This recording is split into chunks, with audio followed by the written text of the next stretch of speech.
If Donald Trump had a maple syrup scented candle for every time he insulted Canada, he could single handedly cause climate change by burning all of Alberta.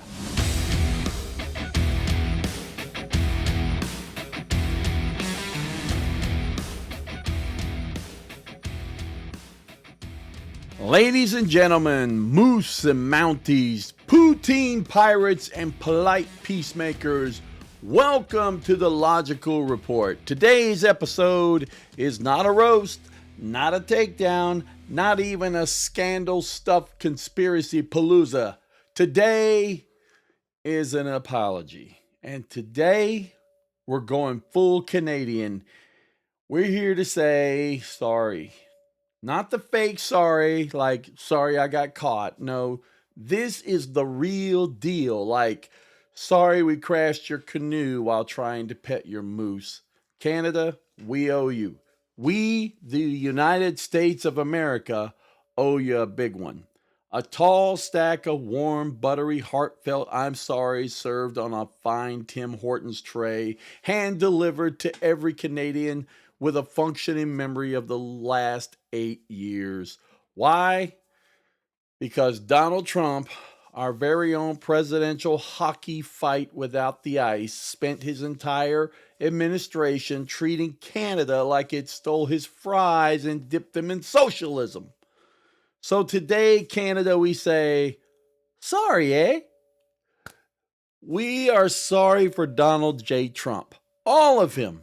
The spray tan, the tweets, the creepy aggressive handshake, and specifically, we're very sorry for everything he has ever done or said to you, our quiet, snowy sibling to the north. You welcomed us with open arms. We slapped you with tariffs. You offered free health care stories. He called you a national threat. You sent your best comedians. He sent tweets in all caps. So today, we set the record straight. Today, we apologize for Donald Trump. So let's break it down like a Mountie with a warrant. Let's run through Trump's greatest hits of humiliating our neighbors. First, he called the Prime Minister, Trudeau, weak and dishonest at the G7. Trump left early like a toddler before nap time and insulted the guy who could out-hair and out-charm him at any summit. Then he imposed tariffs on Canadian steel and aluminum because Canada, that brutal imperialist country famous for maple syrup and apologizing too much, was suddenly a threat to United States security. And he threatened to tear up NAFTA, the deal that let us trade peacefully with the country that hasn't tried to invade us since, never! He never tried to invade us, ever. 275 years, never once tried to invade us. Claimed that Canada cheats U.S. farmers. Yeah, those shifty Saskatchewan dairy dealers and their criminal butter schemes.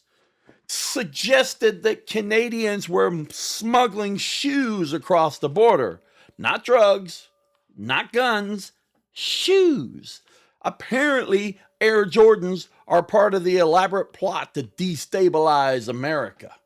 And then he skipped Trudeau's speeches and refused handshakes because nothing says world leader like a middle school cafeteria drama.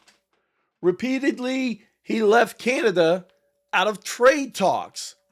He left them out of trade talks. Like the quiet kid in the gym class who got skipped over for dodgeball and then won the spelling bee.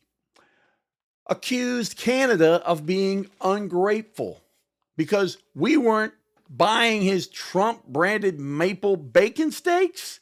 Come on! And now it's time for the rapid fire. Trump thinks NAFTA is a character from The Lion King. Canada sent us insulin. Trump sent them tariffs. Trump, they're stealing our shoes. Canada, we just have better taste, bro. Trudeau wears socks with messages. Trump wears diapers with military secrets. Trump's policy toward Canada was maple syrup bad, Putin good. Canada gave us Ryan Reynolds. Trump gave us Eric. Trump called Canada weak. Canada has more hockey fights before lunch than the U.S. military does in a month. Trump's diplomacy is a wreck. Canada's diplomacy has a backup canoe. Trump doesn't believe in climate change. Canada lives in climate. Trump said Canadians are sneaky, says the guy who hid classified documents in his golf pants. Trump praises Kim Jong-un, hates Justin Trudeau. That's not foreign policy, that's therapy session. Trump dodged Vietnam. Canadians volunteered. Trump sells steaks. Canada feeds the world. Trump tried to cancel maple syrup. We should have canceled him. Trump mocked Trudeau. Trudeau mocked him by existing in 4 languages and still sounding smarter. Now, let's talk about what Canada has done for America. Besides sending snowplows every time Buffalo taps out, they fought beside us in every major war since World War II, even when we didn't deserve their help. Provided oil, power, and joint border security because they understand the words cooperation and electricity. Invented life-saving tech, insulin, pacemakers, and yes, the snowblower. That's right, America. Without Canada, we'd be a diabetic, dead, and buried in 6 feet of powder. They took in thousands of our citizens during the Vietnam War. And guess what? Those draft dodgers didn't radicalize Canada. They started book clubs. Gave us comedians, Dan Aykroyd, Jim Carrey, Catherine O'Hara, Eugene Levy, Mike Myers. Canada could invade us just by sending more sketch shows. Gave us Celine Dion and Keanu Reeves. That's 2 national treasures. One sings power ballads, the other kills people with pencils. And now we got another set of rapid fire. Trump has border walls. Canadian has border gardens. Trump yells at NATO. Canadians lead NATO drills. Trump thinks Quebec is a cologne. Canada has moose. Trump has Truth Social. Trump confuses Ottawa with AutoZone. Canada vaccinates. Trump says bleach cures COVID. Trump tried to cancel Canada. Canada canceled the war on Christmas. Trump used tariffs like a toddler uses crayons. Everywhere. One has a ski slope. The other has a slippery slope to fascism. Guess which one that is? When we see an immigrant, Trump says, grab him. Canadians say, after you. Trump praises tyrants. Canadians race doctors. Trump hoards secrets. Canadians shares vaccines. Trump breaks silence. Canadians repair treaties. Trump sells NFTs. Canada sells clean water. Canada builds university literacy. Trump builds casinos. Trump slaps sanctions. Canada slaps hockey gloves, bitch!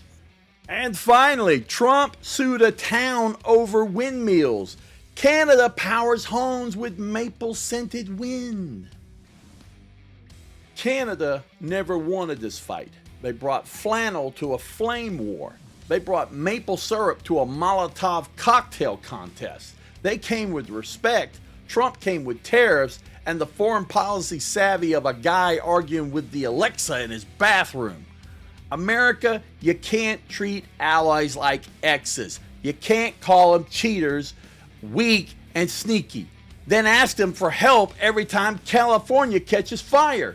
We need Canada. We need their oil, their water, their bacon. That is not actually bacon, but still delicious. But most of all, we need their example.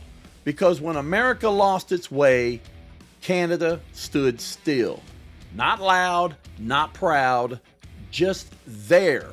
Like a friend who brings tea after your house burns down. Now it's time for the final shame, and here it is. Here it is for you, Donald. You attacked a peaceful neighbor. You insulted a friend who fought beside us, died beside us, and defended us. You slapped tariffs on a country that sent firefighters to help when California burns. You mocked a prime minister who speaks 4 languages while you barely tweeting one. You saw kindness and mistook it for weakness. You saw diplomacy and called it dishonesty. You called Canada a threat, and then the only threat they pose is making us look bad by comparison. And you did it, not for security, not for strategy, but for ego. And that's your legacy. You didn't just fail America, you embarrassed it, and in the front of its oldest friend. So, Canada, we are sorry. We are so sorry. You didn't deserve Trump. Hell, we didn't deserve that fucking Trump. And if the House ever gets too wild, leave a key under the igloo, because we're coming north. This has been The Logical Report. I am Sergio. If you laughed, learned, and just needed someone to finally say, sorry, on behalf of America, like, share, and follow this podcast the way Americans should have followed Canada's entire moral compass. Until next time, be smart, be kind, and be more Canadian.